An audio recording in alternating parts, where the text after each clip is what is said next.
खासदार सुप्रिया सुळेंनी देशमुख कुटुंब आणि ग्रामस्थांशी संवाद साधला तेव्हा देशमुखांच्या आईनं हंबरडा फोडला। यामुळे वातावरण सुन्न झालं होतं। देशमुख कुटुंबियांसह ग्रामस्थांनी हत्येच्या दिवशीचा संपूर्ण घटनाक्रम मांडत थेट पोलिसांच्या तपासावर प्रश्नचिन्ह उपस्थित केलं आणि गंभीर आरोपही केले।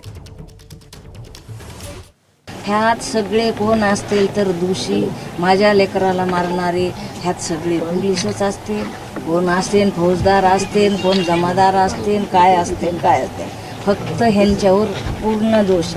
न्यायच मला लवकर पाहिजे, जशाच्या तसे मला ते लोक माझ्या लेकराला केलं तसं बघायलाच भेटले पाहिजेत। राम लक्ष्मण होते, आता मला राम गेला, लक्ष्मण एकटा करून तरी काय।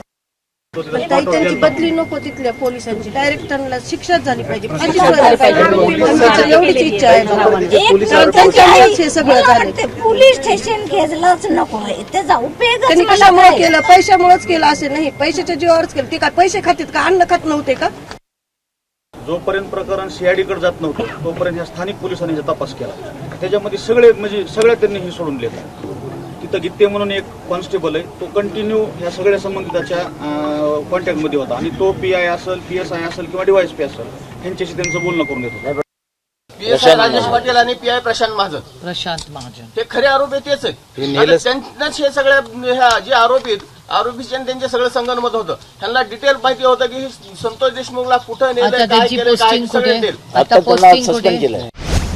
पोलीस स्टेशनचे जे कोणी अधिकारी आहेत, डीवायएसपी या रिजनचे आणि एसपी यांची सीडीआर जर तपासली, गुन्हाला उशीर कशामुळे झाला, दबाव कोणी टाकला। 3:28 त्यांना उचललं आम्हाला समजलं। 3:40 आम्हाला समजलं कोण आला, आमच्या सोबत होता, गावातला माणूस सोबत असल्यामुळे आम्हाला समजलं। आम्ही पूर्ण हुडकायला पुन्हा आम्ही गेलात 3:40 पोलीस स्टेशन मध्ये गेलात। आमची 6 वाजेपर्यंत तक्रार घेतली नाही आणि तक्रार घेऊन पुन्हा फक्त 15 मिनिटात जामीन होऊन असे कलम तिने टाकले होते। माझ्या काकांनी फोन लावून म्हणजे सांगितलं की माझ्या भावाचं असं झालंय, तुम्ही पकडा। ते फक्त इतकंच सांगत होते की ह्या टायमापर्यंत ते आम्ही सोडवतो।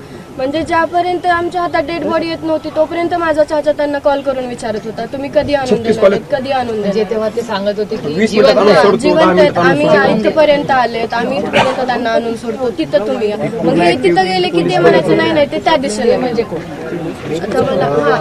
विष्णू चाटेचा आणि आरोपी येतो फोन करायचे आणि मग ते फोन करायचा 20 मिनिटांमध्ये सोडतो, 10 मिनिटात सोडतो। ज्या दिवशी त्याला समजलं की डेट झालाय, लगेच फोन बंद कर। 12 पर्यंत त्यांचा फोन चालू होता, त्यावेळेस पण पोलिसांनी तो ट्रॅक केला। एबीपी माझा, उघडा डोळे बघा नीट।